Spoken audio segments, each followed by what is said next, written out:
আসসালামু আলাইকুম। প্রতিদিনের মতো নতুন একটি ভিডিও নিয়ে চলে আসলাম। আশা করি সবাই ভালো আছেন। আলহামদুলিল্লাহ আমরাও ভালো আছি।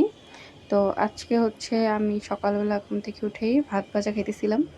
আর ২ দিন ধরে হচ্ছে বাসা পাল্টায় হচ্ছে এত মানে কাহিল লাগতেছে যে ভিডিও দেওয়ার কথা মনেই থাকে না। আসলে বাসা চেঞ্জ করলে একটা সমস্যা, মানে কখন রুম গুছাবো সেই চিন্তা থাকে। তো আজকে আমি হচ্ছে বাসা চেঞ্জের একটা ভিডিও দিব। তো সবাই আমার ভিডিওটা দেখবেন। আজকে এই যে হচ্ছে এটা মনে হয় বুধবার দিন সব কিছু গুছায় নিছি। তো আমরা বৃহস্পতিবারে বাসা চেঞ্জ করব। মোটামুটি সবই গোছানো শেষ। তো বাসা আর বিছনা কি উঠাবো, তাই হচ্ছে এরকম এলোমেলো রয়ে গেছে। তাই আমি আর হচ্ছে কিছুই করি নাই, কারণ হচ্ছে এখনও অনেক কাজ গোছানো বাকি আছে। আর এখানে হচ্ছে এই যে আমরা ভাত ভাজি খাইলাম, পরে ইমু সিঙ্গারা নিয়ে আসলো।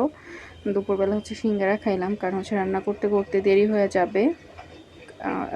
কারণ আমরা গুছাইতে অনেক সময় নিয়ে নিচ্ছিলাম, তাই রান্নাই করি নাই। তো এখানে হচ্ছে আমি থালা বাসনগুলো সব ধুয়ে নিচ্ছি। আর এখানে হচ্ছে আমি তাড়াতাড়ি করে জিরা বেটে মানে তরকারি বসাই দিছি একটু হলুদ লবণ দিয়ে। তারপরে হচ্ছে তাড়াহুড়া করে কচুরমুখী কাটা ছিল, সেগুলো আগের দিন কেটে রাখছিলাম, সেগুলো এখন হচ্ছে আমি দিয়ে দিছি। তো দেওয়ার পরে হচ্ছে কারেন্ট চলে গেছে, মানে এত গরম লাগতেছিল। এমনিতে সারাদিন হচ্ছে বাসা গুছাইছি, কাজ করছি, আর অনেক গরম লাগতেছিল। আর কড়াই তো একটা আরেক চুলায় বসাইতে পারতেছিলাম না। পরে তরকারি হচ্ছে হওয়ার পরে আমি মানে কড়াইটা ধুয়ে আবার হচ্ছে উস্তালু ভাজিটা করছি। কারণ আমি সব থালা বাসন হাঁড়ি বাতিল সব একটা একটা করে রেখে আমি সব কিছু উঠাই ফেলছি। কারণ হচ্ছে যত রাইখা দিব তত আমার হচ্ছে কাজ পরের দিন মানে গুছাইতে দেরি হবে। যেহেতু আমি বুধবারে সব গুছাই ফেলছি, বৃহস্পতিবার বাসা চেঞ্জ করব, এজন্য আমি টুকটাক করে সব গুছাই ফেলছি। তো এই যে এখানে হচ্ছে এই অবস্থা ঘরের আছে এখন। তো ফিল্টারটাও একটু পরে খুলে ফেলবো। আর এই যে এগুলা হচ্ছে এই যে আগের দিনের অবস্থা। এখন হচ্ছে বিছনা উঠায় ফেলবো, বাসা চেঞ্জ করব।